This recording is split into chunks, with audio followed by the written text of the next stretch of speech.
रामराव पाहुणे, आज आम्ही आलो आहे आमच्या शेतामध्ये आणि हे आहे फणसाचं झाड आणि हे आहे फूल फणसाचं आणि हे बघा हा आहे ह्याच्यापेक्षा मोठा फणस आणि ह्याला आम्ही फुगली असं म्हणतो आणि याची भाजी पण करता येते आणि ह्याच्यापेक्षा छोटा फणस म्हणजे हा आणि या फणसाचा व्हिडिओ आम्ही नेक्स्ट पार्टमध्ये नक्की आणू कशी भाजी करायची आणि याची भाजी पण करता येते आणि हा आहे मोठा फणस त्याच्यापेक्षा आणि ह्याची आपण गऱ्यांची आपण भाजी पण करू शकतो.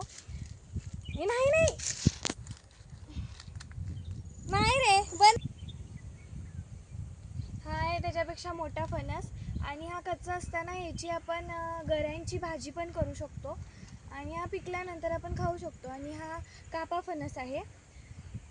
रेसिपी पुढच्या पार्ट आणि ह्याची भाजी कशी करतात हे मी पुढच्या पार्टमध्ये नक्कीच दाखवू. धन्यवाद.